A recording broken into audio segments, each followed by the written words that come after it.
My dear students, welcome back to my channel. इस video में हम सीखने वाले हैं कि समबाहु त्रिभुज का प्रत्येक कोण 60 अंश का होता है। इस पर आप लोग कई सवाल लगाए होंगे कि एक समबाहु त्रिभुज होता है, उसका प्रत्येक कोण 60 अंश का होता है। तो वह कैसे होता है, आज हम लोग उसी चीज़ का प्रूफ करेंगे कि समबाहु त्रिभुज में प्रत्येक कोण 60 अंश का होता है।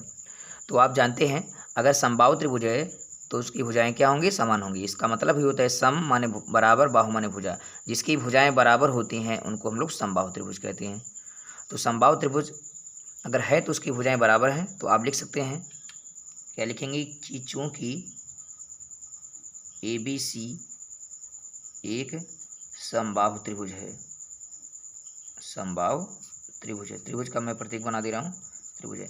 जब समबाहु त्रिभुज है तो क्या होंगी? इनकी भुजाएं बराबर होंगी, इसलिए जो है इनकी तीनों भुजाएं AB, इधर वाली BC, इधर CA, ये क्या होंगी? आपस में बराबर हो जाएंगी। इसको आप समीकरण 1 मान सकते हैं।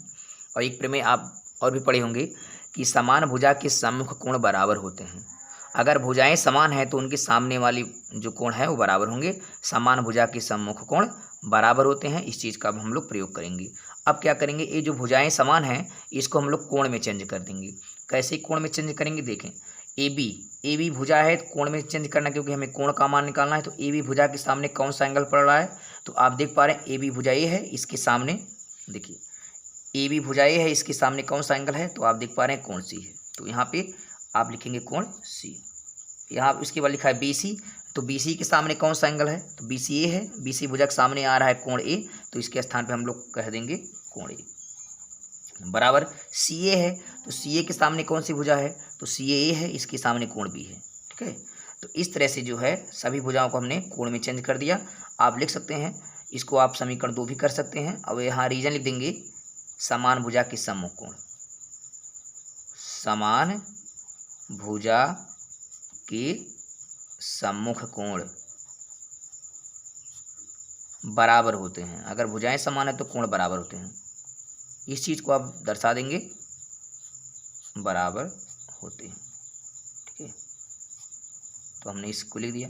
यानी अब कहने का मतलब कि तीनों कोण आपस में बराबर हो जाएंगे। तो हमें 60 डिग्री दिखाना है, तो 60 डिग्री दिखाने के लिए क्या करेंगे? अब आगे देखें कि तीनों भुजाएं बराबर हैं तो तीनों कोण भी बराबर हो जाएंगे। अब हमें 60 डिग्री दिखाना है, तो 60 डिग्री क्या होगा? आप नियम लगा सकते हैं। हम जानते हैं कि त्रिभुज के तीनों कोणों का योग 180 अंश होता है। आप जान सकते हैं, यहाँ लिखेंगे चूंकि हम जानते हैं कि त्रिभुज के तीनों अंतःकोणों का योग, तीनों अंतःकोणों का योग 180 अंश होता है। किसी भी प्रकार का त्रिभुज है उनके अंतःकोणों का योग 180 अंश होगा। ठीक है, इस चीज़ को आप लोग लिख देंगे। नहीं तो आप ऐसे भी लिख सकते हैं कि त्रिभुज के कोण योग गुण से। तो तीनों कोण क्या क्या हैं? कोण A धन कोण B धन कोण C, ये तीनों कोण है, इनका योगफल हो जाएगा 180 अंश। ठीक, अब क्या करेंगे? वही वैल्यू पुट करेंगे। जब जानते हैं कि तीनों भुजाएं बराबर हैं तो तीनों कोण भी आपस में बराबर होंगे। तो कोण A, कोण B, कोण C, ये तीनों आपस में बराबर हैं, तीनों एक ही बराबर हैं। तो कोण C के स्थान पे हम A को भी लिख सकते हैं, C के स्थान पे हम लोग B को भी लिख सकते हैं। वही काम A को देखें तो A के स्थान पे C भी लिख सकते हैं, B, यानी तीनों सब एक बराबर हैं। तो हम सबको एक ही यूनिट बना देंगे।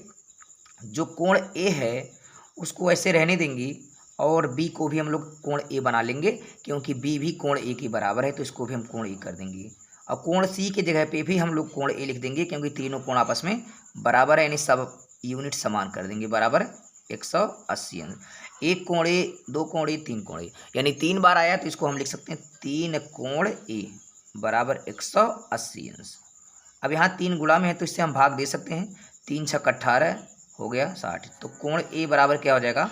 60 डिग्री हो गया। जब कोण A बराबर 60 डिग्री हो गया तो आप कह सकते हैं तीनों कोण 60 के होंगे, क्योंकि हमने तो बताया है अभी कि तीनों कोण आपस में क्या है? बराबर हैं। इसलिए लिखेंगे, आप लिखेंगे आगे इस प्रक्रिया लिख सकते हैं, चूँकि कोण A बराबर कोण B बराबर कोण C, ये समीकरण 2 से जो है सब तीनों आपस में बराबर थे, इसलिए तीनों कोण जो है कोण A भी बराबर आपका 60 हो जाएगा, वो तो दिया ही है। कोण बी भी बराबर आपका 60 हो जाएगा और कोण सी भी बराबर 60 डिग्री हो जाएगा, क्योंकि तीनों कोण आपस में बराबर होते हैं। तीन भुजाएं बराबर होती हैं तो कोण भी बराबर होते हैं। तो इस प्रकार से ये प्रूव हो गया कि त्रिभुज की प्रत्येक कोण जो है 60 अंश के होते हैं। तो आई होप ये वीडियो आपको समझ में आया होगा। अगर ये वीडियो आपको समझ में आए तो इसको लाइक, शेयर और कमेंट करें, और कमेंट के माध्यम से बताएं कि आपको वीडियो कैसा लगा, ताकि आपके लिए अच्छे अच्छे वीडियो बनाते हैं। तब तक के लिए take care, thank you, good bye.